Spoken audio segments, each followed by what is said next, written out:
Imagination creates reality. This is a phrase that such people as Neville Goddard actually use quite a bit. And today I'm going to put that to the test. Hi, my name is Ruben. I want to welcome you to Reboot You, where my goal, my journey, my purpose, I think, in this life is to share with people how I have been able to reboot myself after some really dire circumstances, and hopefully they can apply it to their self in order to reboot them. I.e., you can remake yourself into the best version of you, and you can do it anytime. You can literally do it every single day. And in fact, I would recommend doing it every single day, waking up and saying, what version of me do I want to be today? Hopefully, it's always the best version. Now, imagination creates reality. This is something I greatly struggled with. But over the years, I've learned how to apply it, i.e., I'm not a master, but I've learned how to apply it in smaller situations here and there. And today we're going to put that to the test.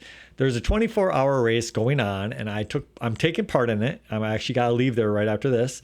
And I'm not going to run the entire thing. But this summer, I probably only ran maybe 100 miles the entire summer, not very much. And I'm looking to actually do, 25 to 50 miles. And I haven't done even one long run. My longest run this summer was, I think, 6 miles. But to be fair, I have done these races in the past, right? Not anytime soon. I think it was about 10 years ago I completed my last 24-hour race. But now I do feel like my mind is stronger than it ever was before. And what I always knew from before is that the mental aspect is where I lacked. Okay? And as I've listened to these people talk about this, I've kind of learned, before where I say, these guys are crazy. Imagination creates reality. What do they mean by this? But now I'm like, no, they're actually right. And so I'm going to put that to the test today. I mean, I'm not going to go out there and hurt myself, but it's the simple fact that as long as I keep moving forward, right, I should be able to get to some kind of goal that I set for myself. And right now I'm going to set the goal out, I'll tell you guys, at 25 miles, and the upper limit will be 50. When I do this too, I don't want it to be where I'm walking for 10 hours to accomplish it. I want it to be running miles. Okay, I want to go out there and I want to run this distance. That doesn't mean I won't have a period of walking. And my goal to do this is to control my mind, because I can tell you prior 10, 15 years ago when I used to do ultras, my mind was my weakest thing. I'd get into the middle of a race and all of a sudden I'd be like, why am I here? I want to quit. I want to quit. I want to quit. And that's all I would think about. I'd have it on repeat. And I didn't know how to clear it out of my head. And many times I would give into it. And I dropped out of races sometimes, even where I was actually having a pretty decent race. And I found out that once I quit from a race, that it actually became much easier to quit from other races. Okay. And then I had to step back and examine myself and kind of relook at things. But I had other issues in my life that took precedent over this. So I never really got back to that. Okay. And so with this has affected me in many areas of my life where I've had this type of negative thinking. So like, for instance, when it comes to, the stock market, before I really learned about it, everything I do is wrong in the stock market. Hey, you want to make money? Just do the opposite of what I do, right? Always negative, negative, negative. But then I realized, hey, you know what? I haven't put really any effort into learning how the market works.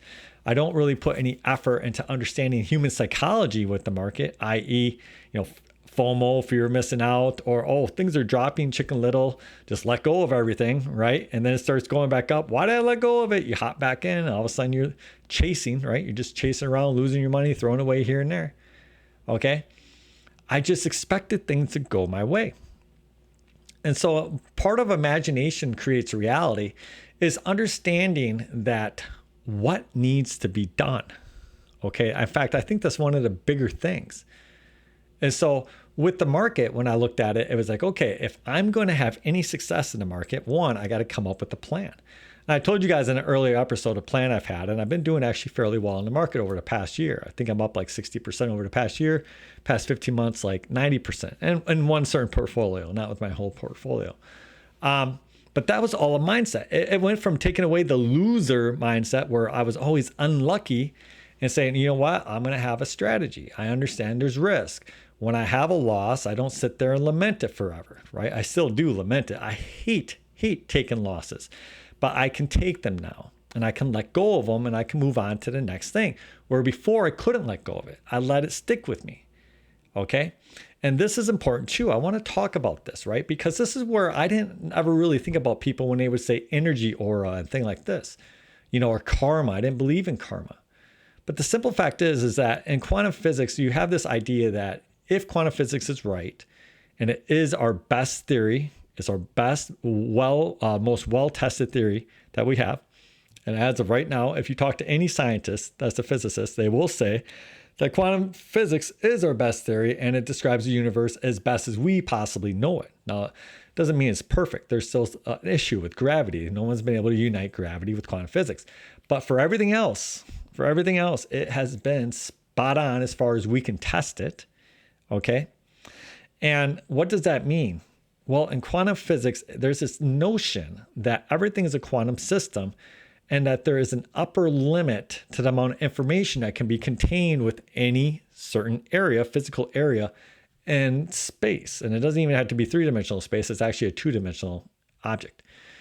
And within that, right, we have this upper limit to the amount of information. And if we know that upper limit, right, we know the maximum amount of information necessary to perfectly describe any system down to the quantum level exactly, perfectly.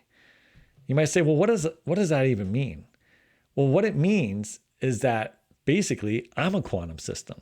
You're a quantum system. My computer, this monitor, everything that we know is, like I said, as far as we know, this universe is quantum mechanical.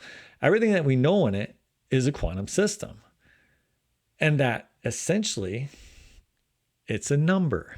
Now, when I say it's a number, I don't mean like literally it's a number, but that if we had a large enough quantum computer, it would just need a certain amount of bits in memory aligned a certain way in order to perfectly replicate your information or this mouse's information or this Stadia controller information. Okay. And furthermore, with this information of a quantum system, we know that there's a Schrodinger equation describes the evolution of a system over time describes the evolution of a quantum system over time. Sorry about that. I got a phone call if the video's choppy there. And if we were to take it on a graph, right, your life path could actually be graphed through numbers in a sort of way. Now, these numbers would be very big. I'm talking about like a 1 followed by 44 digits. And remember, the number isn't you. It's just talking about the information, the number of qubits necessary, or the alignment of them in some certain way. You would need a quantum computer.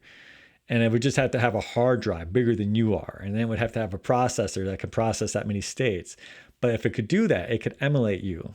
And essentially, your system is a number. And so you could graph it, each point of your life.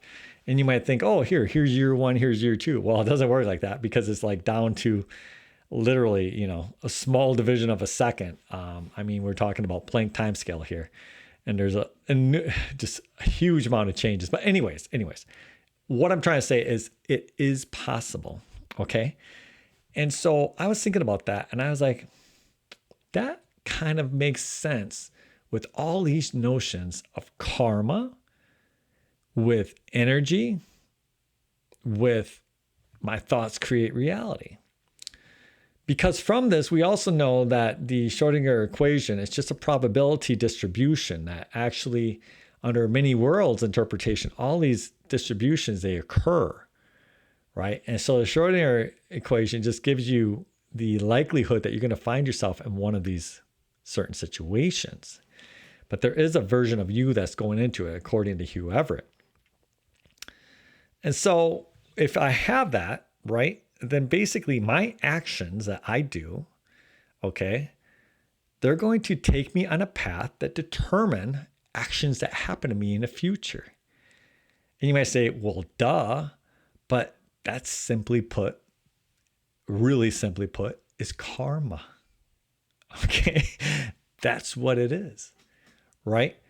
And so it's actually like, it sounds simple when I put it like that, but it's like, okay, well, yeah, it does exist.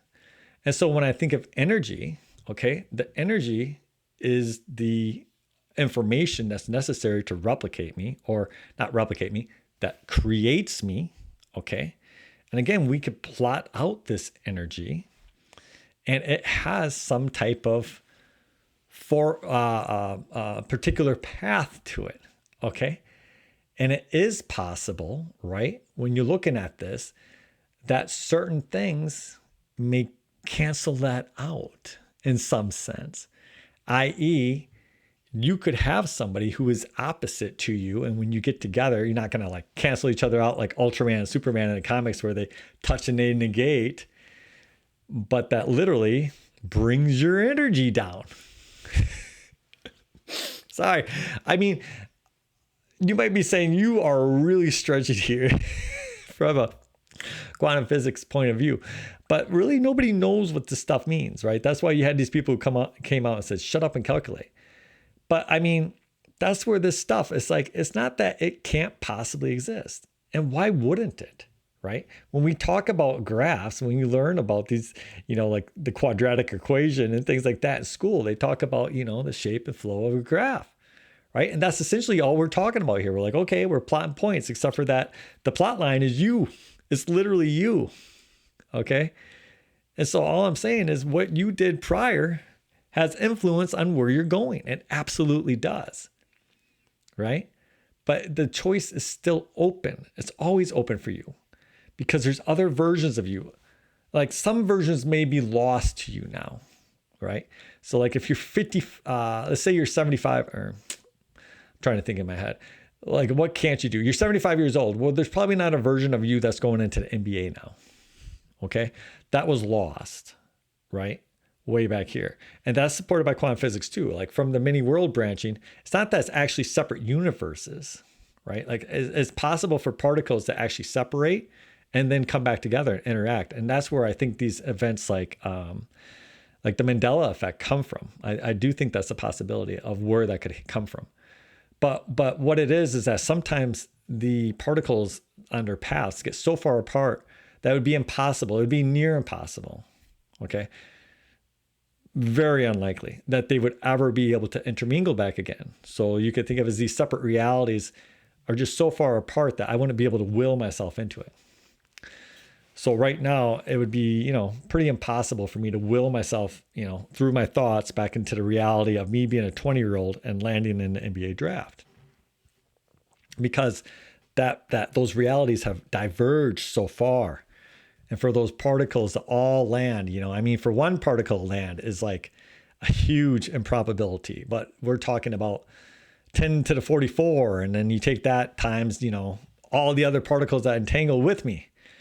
Right. And we have an even huger number. So for all those, the odds they're essentially zero, but they're not zero, but they're essentially zero. And so it would be very hard for me to will that.